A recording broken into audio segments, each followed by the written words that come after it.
अस्सलाम वालेकुम, hope you all are fine and having a good day. आज हमने लेक्चर नंबर 37 का टोटल क्वालिटी मैनेजमेंट टॉपिक पढ़ना है।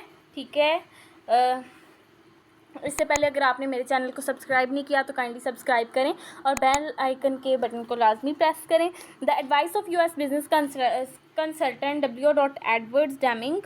ठीक है, एक इंसान था, यूएस बिजनेस कंसल्टेंट था। उसने कहा था कि क्वांटिटी से ज़्यादा हमें क्वालिटी पर तवज्जो देनी चाहिए। ठीक है, यूएस कंपनीज़ ने उसकी बात नहीं सुनी थी। ठीक है, उस टाइम पे, और जापान ने उसी का पॉइंट जो है ना कॉपी किया और अपनी कंट्री में उन्होंने क्वालिटी पर मेहनत की। और आज देखें जापान किधर है। 1980 और 1990 पे इसी वजह से यूएस कंपनीज़ को काफ़ी लॉस भी उठाना पड़ा था। मैनेजिंग क्वालिटी क्या होती है?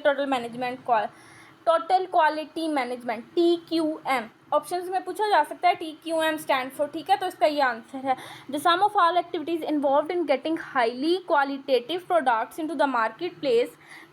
Customer focus is the starting points and includes methods of determining what customers want। ठीक है, टोटली जो क्वालिटी मैनेजमेंट है ना वो हम इसी बेस पर कर रहे होते हैं कि हमारी प्रोडक्ट में कस्टमर को चाहिए तो चाहिए क्या।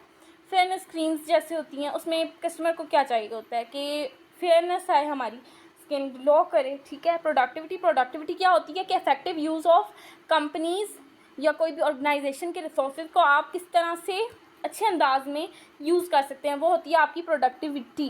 प्लानिंग फॉर क्वालिटी कैसे हो सकती है? परफॉर्मेंस क्वालिटी और क्वालिटी रिलायबिलिटी, ये दो ही चीज़ों पर मुनहसर है। परफॉर्मेंस क्वालिटी क्या है? The performance features offered by product के परफॉर्मेंस फीचर्स कौन कौन सी हैं प्रोडक्ट के अंदर। क्वालिटी रिलायबिलिटी की जो क्वालिटी है, consistency of a products quality from unit to unit, कि यूनिट टू यूनिट जो है वो क्वालिटी कैसी है। ये कंपनी पर बहुत बेस कर होता है कि हर चीज़ की क्वालिटी उस कंपनी की अगर अच्छी है तो नेक्स्ट आने वाली चीज़ की भी क्वालिटी अच्छी होगी। ये होती है quality reliability. Organizing for quality कैसे हम ऑर्गेनाइज कर सकते हैं? ठीक है, प्रोडक्ट क्वालिटी को देखना पड़ता है। फिर जो है टोटल क्वालिटी को हमने पूरे तरीके से रिस्पॉन्सिबिलिटी लेनी होती है और इसके लिए अलग स्पेसिफिक डिपार्टमेंट्स होते हैं। जिस तरह से मार्केटिंग डिपार्टमेंट्स नहीं होते उसी तरह से क्वालिटी के लिए भी अलग डिपार्टमेंट्स होते हैं। Quality directing for quality means that manager must motivate employees. ठीक है, एम्प्लॉयज़ को मोटिवेट करते हैं मैनेजर्स के कंपनी क्वालिटी गोल्स को अचीव कर सके। ठीक है, क्वालिटी कंट्रोल सिस्टम क्या है? इनपुट, प्रोसेसिंग, आउटपुट और क्वालिटी कंट्रोल। क्या हमने इनपुट दी, फिर जो रॉ मटेरियल था उसको हमने इनपुट किया, प्रोसेसिंग हुई, सारा प्रोसेस हुआ, हमारे पास प्रोडक्ट आई, फिर हमने उस पर क्वालिटी कंट्रोल यानी उसकी इंस्पेक्शन की। तो हमारा नेक्स्ट पॉइंट भी यही है, इंस्पेक्शन क्या होती है? इज़ एन इम्पॉर्टेंट स्ट्रैटेजी, बहुत ही इंपॉर्टेंट स्ट्रैटेजी है।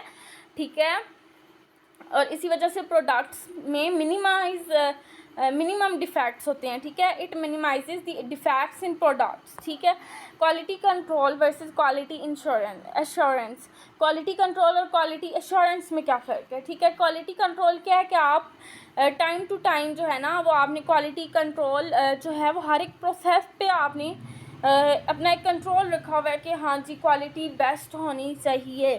ठीक है, हर एक प्रोसेस पे, तो वो है हमारे पास क्वालिटी कंट्रोल। दूसरी तरफ क्वालिटी एश्योरेंस क्या है? हमारे पास all actions taken to ensure that standards and procedures are adhere to and that delivered products और सर्विसेज मीट परफॉर्मेंस रिक्वायरमेंट्स। ठीक है, कि क्वालिटी एश्योरेंस हमारे पास क्या है कि हमारे स्टैंडर्ड्स के मुताबिक है चीज़ के नहीं है। ठीक है, क्वालिटी एश्योरेंस सिस्टम क्या होता है? क्वालिटी चीज़ ही हम इनपुट भी कर रहे हैं, क्वालिटी प्रोसेसिंग हो रही है, क्वालिटी आउटपुट, यानी कि हमें जो आउटपुट भी मिल रहा है वो क्वालिटी आउटपुट ही है। उसके बाद हमें डॉक्टर डेमिंग, जो हमने पहले भी पढ़ा, एडवर्ड डेमिंग के 14 पॉइंट्स जो हैं प्रोमिनेंट, जो डेमिंग के 14 पॉइंट्स जो सारी 14 पॉइंट्स से पहले ये जो कहानी लिखी हुई है, ये आपको मैंने वीडियो के बिल्कुल स्टार्ट में बता दी थी कैसे यूएस की कंपनीज़ को नुकसान हुआ था। डेमिंग क्या था? डेमिंग एक सीनियर गुरु था और एक न्यूयॉर्क यूनिवर्सिटी में जो प्रोफेसर था वो फिर जापान चला गया था वर्ल्ड वार 2 के बाद, और उसने क्वालिटी पर बहुत ज़्यादा काम किया, ठीक है। और उसके 14 पॉइंट्स जो है ना, उनमें से कुछ ये लिखे हुए हैं कि हमें क्या करना चाहिए अपनी क्वालिटी को इंक्रीज़ करने के लिए। Organization should adopt the philosophy of quality rather than quantity. हमें क्वालिटी पर काम करना चाहिए बजाय ये कि हम क्वांटिटी पर काम करें। उसके बाद है ट्रेनिंग होनी चाहिए एम्प्लॉयज़ की टाइम टू टाइम, ठीक है। ये नहीं कि एक बार ट्रेनिंग की तो बाकी 10 साल गुजर गए, कोई ट्रेनिंग ही नहीं हुई। उसके बाद ये है कि training is the key to achieve total quality management. वही वाली बात दोबारा लिखी हुई है एक अलग पॉइंट में। मॉडर्न टेक्निक्स जो हैं उनको अडॉप्ट करना चाहिए, ठीक है। क्रिएटिव आइडियाज़ और क्रिटिकल थिंकिंग की एबिलिटीज़ जो हैं वो हमें अपने वर्कर्स के अंदर लानी चाहिए ताकि हमारी क्वालिटी जो है प्रोडक्ट की वो इंक्रीज़ हो सके, ठीक है। उसके बाद एचआर डिपार्टमेंट हमारी क्वालिटी मैनेजमेंट में किस तरह से रोल अदा कर रहा है कि एचआर डिपार्टमेंट सबसे पहले आता है सिलेक्शन स्टेज।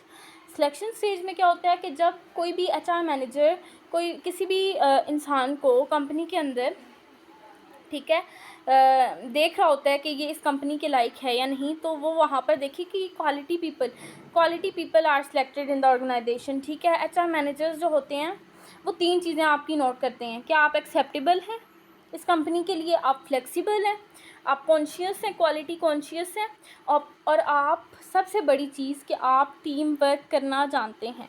उसके बाद ट्रेनिंग स्टेज आ जाती है। ट्रेनिंग स्टेज में आपको क्वालिटी अवेयरनेस दी जाती है, क्वालिटी अचीवमेंट करवाई जाती है, स्टैटिस्टिकल टेक्निक्स आपको बताई जाती हैं कि कैसे आप क्वालिटी को इंक्रीज़ कर सकते हैं। उसके बाद आपको पर्सनल डेवलपमेंट करनी पड़ती है, टीम लीडिंग। उसके बाद ये जो 4 पॉइंट्स लिखे हुए हैं, mind adjustment, changing paradigm, avoiding box thinking, developing creative ideas, ये सारी चीज़ें सिमिलर ही हैं, ठीक है। कि आपने माइंड एडजस्टमेंट करनी पड़ती है, आपने आउट ऑफ बॉक्स सोचना है, ठीक है, आपने कुछ नया लाना है। कंपनसेशन, जब आप अपने डिपार्टमेंट के इरादों पर पूरा उतरते हैं, ठीक है, आप उनका काम ठीक से करते हैं और आप वाकई इस लायक हैं, तो कंपनसेशन के आपको कोई रिवार्ड दिया जाता है, ठीक है। अब वो सैलरी इंक्रीज़ या इंक्रीमेंट के तौर पर भी हो सकता है। परफॉर्मेंस अप्रेजल क्या है? कलेक्टिव परफॉर्मेंस अप्रेजल, कि आपको आपकी परफॉर्मेंस की वजह से आपको अपग्रेड कर दिया जाता है। Statistical process control using statistical techniques in planning, execution, problem analysis and control के 4 स्टेप्स हैं। आपको कोई भी चीज़ आपने करनी होती है, आपको कोई भी प्रोजेक्ट दिया जाता है, आप सबसे पहले क्या करते हैं? उसकी प्लानिंग करते हैं, एग्जीक्यूशन करते हैं, फिर प्रॉब्लम एनालिसिस करते हैं और फिर उसके ऊपर कंट्रोल करते हैं, ठीक है। Thank you so much and also subscribe my channel if you like my video.